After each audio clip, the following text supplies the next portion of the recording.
السلام علیکم۔ اس کہانی کو آخر تک ضرور سنیے۔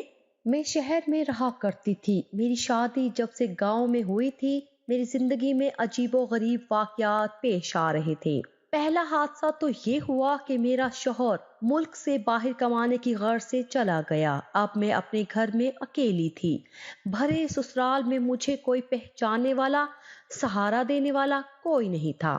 میں بس اپنی مدد آپ چل رہی تھی۔ ایک رات کا ذکر ہے، میں اکیلی اپنے کمرے میں سونے کی تیاری کر رہی تھی کہ مجھے باہر کسی کے قدموں کی آواز آئی۔ یہ آواز اتنی واضح تھی کہ میرے ذہن پر ایک خوف سوار ہو گیا۔ اس کے بعد میں سونے لیٹی، مگر پھر بھی میرا دماغ خوف کے زیر اثر رہا۔ فجر تک مجھے نیند نہ آئی۔ اس کے بعد نہ جانے کب میری آنکھ لگی۔ 1 گھنٹہ سوئی ہی ہوں گی کہ ساس نے میرے کمرے کا دروازہ بجایا۔ بہو، ابھی تک سو رہی ہو؟ ان کی آواز سن کر میں چونک پڑی۔ مجھے تو سوئے ہوئے ابھی 1 گھنٹہ ہی ہوا تھا۔ میں آنکھیں ملتی باہر آئی۔ وہ میری سرخ آنکھیں دیکھ کر حیران رہ گئی۔ کیا ہوا ہے بیٹی، سب خیریت تو ہے؟ تب میں نے انہیں سب بتا دیا کہ رات کو کسی کے قدموں کی آواز سن کر میں ڈر گئی تھی۔ ہاں بیٹی، یہ گھر ہی اتنا بڑا ہے کہ اچھی خاصی انسان کو ڈر لگنے لگتا ہے۔ تم ایسا کرو، کل سے اپنی نند کے کمرے میں سو جاؤ، آخر کو وہ تمہاری بہنوں کی طرح ہیں۔ ساس کی یہ بات عجیب سی لگی۔ اپنی بیٹی کی بجائے وہ اسے میری نند کہہ رہی تھی۔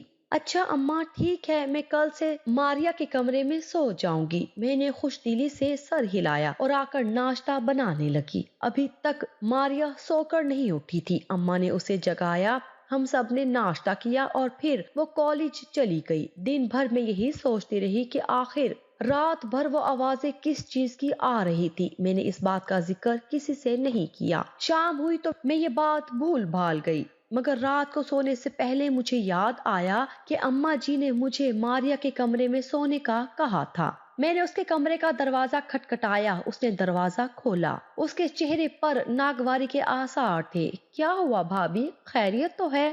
اماں جی نے مجھے کہا تھا کہ میں تمہارے کمرے میں سو جاؤں۔ میں نے ماریا سے کہا، بھابھی میں آپ کو اپنے کمرے میں نہیں سونے دے سکتی۔ میں رات دیر تک پڑھتی ہوں، کمرے کی بتی چلتی رہتی ہے، آپ کو نیند نہیں آئے گی۔ ماریا کی بات پر میں نے اس کے ہاتھ تھام لیے۔ نہیں ماریا، کوئی بات نہیں، مجھے نیند آ جائے گی۔ میں ہر طرح کے ماحول میں سو لیتی ہوں، بس اپنے کمرے میں مجھے ڈر لگتا ہے۔ تم فکر نہ کرو، میں تمہیں ذرا بھی ڈسٹرب نہیں کروں گی۔ میری بات پہ ماریا نے ایک بار پھر منہ بنایا اور بولی، ٹھیک ہے بھابھی، کل سے آپ میرے کمرے میں سو جائیے گا۔ نہیں ماریا، میں آج بھی اپنے کمرے میں نہیں سو سکتی۔ کل رات کو میں نے عجیب سی آوازیں باہر والی راہداری میں سنی۔ اس کے بعد سے میرا من نہیں کر رہا کہ میں اپنے کمرے میں جا کر سو جاؤں، اور میں وعدہ کرتی ہوں تمہیں کسی قسم کی تکلیف نہیں ہوگی۔ یہ کہہ کر میں اپنے کمرے میں چلی گئی تاکہ اپنا بستر وغیرہ لا کر ماریا کے کمرے میں ڈال دوں۔ لیکن میں کمبل وغیرہ لے کر واپس آئی تو ماریا دروازہ بند کر چکی تھی۔ مجھے بہت برا لگا۔ میں اپنے کمرے میں جا کر سو گئی، مگر رات پھر وہی ہوتا رہا۔ عجیب سی آوازوں نے میرا دل دہلا کر رکھ دیا۔ اگلی صبح ساس نے پوچھا تو میں نے وہی شکایت کر دی۔ ان سے کہا کہ ماریا نے اپنے کمرے میں مجھے جگہ نہیں دی۔ ساس نے ماریا کو ڈانٹ دیا اور بولا، کل سے تم اسے اپنے ساتھ سلاؤ گی، مجھے شکایت نہیں ملنی چاہیے۔ اب ماریا کے پاس کوئی بہانہ نہیں تھا۔ رات کو اس کے کمرے میں نے اپنی جگہ بنا لی اور کمبل تان کر سو گئی۔ رات کا نہ جانے کون سا پہر تھا کہ ماریا کو پیاس لگی۔ اس نے مجھے ہلا کر جگایا اور بولی، بھابھی بات تو سنیں، مجھے بہت پیاس لگ رہی ہے، ایسا کریں میرے لیے جا کر پانی کا گلاس لے آئیں، بہت پیاس لگ رہی ہے، طبیعت میں گھٹن محسوس ہو رہی ہے۔ ماریا کی بات سن کر میں فوراً گھبرا گئی۔ کیا ہوا ماریا، تم نے رات کو کیا کھایا تھا؟ بھابھی ڈاکٹر میں ہوں، آپ نہیں، جائیں میرے لیے جا کر پانی لے آئیں، ماریا نے کہا تو میں شرمندہ سی اٹھ کر کھڑی ہوئی۔ دروازے سے باہر جاتے میں نے دیکھا ماریا غصے بھری نگاہوں سے گھور رہی تھی۔ خیر میں پانی لینے چلی گئی۔ پانی لے کر جیسے ہی میں نے دروازے پر آ کر دروازہ بجایا تو یہ دیکھ کر حیرت کی انتہا نہ رہی کہ دروازہ اندر سے بند تھا۔ ماریا دروازہ کھولو، میں اس وقت کہاں جاؤں گی، میں نے ہلکی سی آواز میں کہا۔ گھر میں زیادہ شور بھی نہیں کرنا چاہتی تھی، اسی لیے خاموشی سے ہلکی ہلکی دستک دے رہی تھی، مگر ماریا نے دروازہ نہیں کھولا۔ میری تو جیسے خوف کے مارے جان ہی نکل گئی۔ رات کے اندھیرے میں گھر بھی اتنا کھلا تھا کہ ایک کمرے سے دوسرے کمرے میں جاتے ہوئے ڈر لگتا تھا، مگر کیا کرتی۔ پورے 10 منٹ ماریا کے کمرے کے باہر کھڑی رہی، مگر اس نے جواب نہیں دیا۔ مجبوری میں ڈرتے ڈرتے اپنے کمرے کی طرف بڑھی۔ مجھے لگ رہا تھا جیسے کوئی میرے کمرے میں پہلے سے موجود ہو۔ میں نے باہر کی راہداری کی روشنی چلائی، اچھی طرح اپنے کمرے میں دیکھ کر اندر گئی اور پھر دروازے کو کنڈی لگائی، بیڈ پر لیٹ گئی۔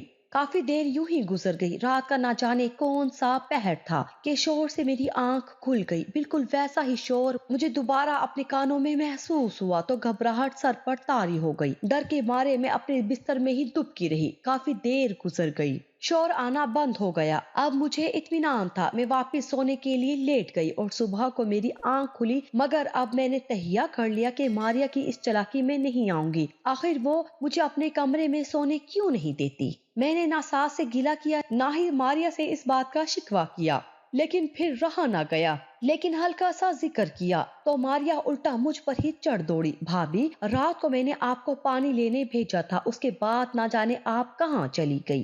میں آپ کا انتظار ہی کرتی رہ گئی۔ ماریا کی بات سن کر میری حیرت کی انتہا نہ رہی۔ لوگ بھی کتنے منافق اور جھوٹے ہوتے ہیں۔ خیر کیا کہہ سکتے ہیں، میں نے خاموشی اختیار کر لی۔ اگلی رات میں پھر ماریا کے کمرے میں سو گئی۔ رات کو وہی تماشا ہوا۔ اس نے مجھے پانی کے لیے جگایا۔ میں نے ماریا سے وعدہ لیا کہ وہ دروازہ بند نہیں کرے گی، لیکن اس نے پھر وہی حرکت کی، دروازہ بند کر دیا، اور جب میں آئی تو مجھے اپنے کمرے میں جا کر سونا پڑا۔ اب میں نے سوچ لیا تھا کہ میں ماریا کو پانی دینے نہیں اٹھوں گی۔ اگلے دن میں نے خوش اسلوبی سے کام لیا، ماریا سے کسی بات کا گلہ نہیں کیا۔ اسی طرح دن گزر گیا۔ رات کو میں اس کے کمرے میں سو گئی۔ رات کے ٹھیک 2-3 بجے اس نے مجھے ویسے ہی جگا دیا۔ بولی کہ بھابی گھبراہٹ ہو رہی ہے، میرے لیے ذرا پانی تو لے کر آؤ۔ مگر اب کی بار میں نے آنکھ نہیں کھولی، سونے کی بھرپور اداکاری کی کہ ساری رات مجھے جگانے کی کوشش کرتی رہی، مگر میں نے بھی آنکھ نہ کھولی۔ وہ سمجھ گئی کہ میں اٹھنے والی نہیں ہوں۔ پھر اس نے مجھے 2-3 بار اونچی آواز میں پکارا۔ میں نے جواب نہ دیا تو اسے یقین ہو گیا کہ میں سو رہی ہوں۔ تب وہ دھیرے سے بیٹھی، اپنے کمرے کی الماری کھولی جس کی چابیاں اس نے اپنے پاس ہی رکھی ہوئی تھی، اسے ایک پوٹلی سی نکالی، ایک نظر دوبارہ مجھ پر ڈالی اور پھر اپنے کمرے کی کھڑکی کھولی۔ پہلے ادھر ادھر دیکھتی رہی، پھر اس نے کھڑکی میں سے چھلانگ لگا دی اور باہر کو چلی گئی۔ یہ دیکھ کر میرے تو ٹھنڈے پسینے چھوٹ گئے۔ یا خدایا، یہ جوان لڑکی رات کے وقت کہاں جا رہی ہے؟ اسے کچھ تو معلوم ہونا چاہیے کہ یہ گھر کی عزت ہے۔ اس کے بھائی پردیس کمانے گئے ہیں تاکہ اپنی تعلیم مکمل کر سکے، اور اسے دیکھو کیا چکر چلا رہی ہے۔ ایک لمحے کو میرا دل چاہا کہ میں جا کر اپنی ساس کو بتا دوں کہ ماریا آدھی رات کو کسی سے ملنے گئی ہے، مگر پھر سوچا کہ اس میں ہم سب کی ہی بدنامی ہے۔ پہلے میں ماریا کو خود سمجھا کر دیکھوں گی۔ میں ابھی بستر میں لیٹی ہی تھی کہ دوبارہ کھڑکی کھلنے کی آواز آئی۔ میں نے اٹھ کر کھڑکی بھی بند نہیں کی تھی، شاید میں بہت ڈر گئی تھی، اسی لیے خاموش ہی لیٹی رہی۔ دیکھا تو ماریا کمرے سے اندر آ رہی تھی۔ اس نے وہ گٹھڑی ویسے ہی الماری میں بند کی اور پھر چابی اپنے پاس رکھ کر سو گئی۔ میں حیرت سے اسے دیکھتی رہ گئی۔ ماریا تو بڑی ہی دیدہ دلیر نکلی تھی۔ اب میری سمجھ میں آیا ماریا مجھے رات کو پانی پینے کے بہانے سے باہر کیوں بھیجتی تھی۔ خیر میں چپ ہو گئی، میرے ہاتھ میں ایک سرا تو آ ہی گیا تھا۔ اگلے دن ماریا کے کمرے میں سونے سے پہلے میں نے اسے سختی سے منع کر دیا کہ وہ رات کو مجھے جگایا نہ کرے، میری نیند میں خلل پڑتا ہے۔ اگر پانی پینا ہے تو خود جگ میں ڈال کر یہاں رکھ لے۔ بلکہ میں نے خود ہی پانی ڈال کر اس کے ٹیبل کے پاس رکھ دیا۔ اب ماریا کے پاس کوئی بہانہ نہیں تھا کہ وہ مجھے جگا دے۔ رات کے اس پہر وہ اپنے بستر سے اٹھی اور الماری میں جھانکنے لگی۔ میں مکمل طور پر الرٹ ہو چکی تھی، میرے کان اس کی آہٹ پر لگے ہوئے تھے۔ اس نے بالکل ویسے ہی کھڑکی کھولی اور باہر کود گئی۔ میں حیرت سے اسے جاتا دیکھتی رہی، پھر مجھ سے صبر نہ ہوا، میں بھی دھیرے سے اپنے بیڈ سے اتری اور ماریا کی طرح کھڑکی سے کود گئی۔ اس کھڑکی کی اونچائی زیادہ نہیں تھی، یہ گھر کی پچھلی طرف کھلتی تھی۔ میرے پاؤں میں جوتے بھی نہیں تھے، ایک پاؤں میں بہت چبھن ہو رہی تھی۔ آس پاس کانٹے اور چھوٹی چیزیں میرے پاؤں میں چبھ کر اس سفر کو تکلیف بنا رہی تھی۔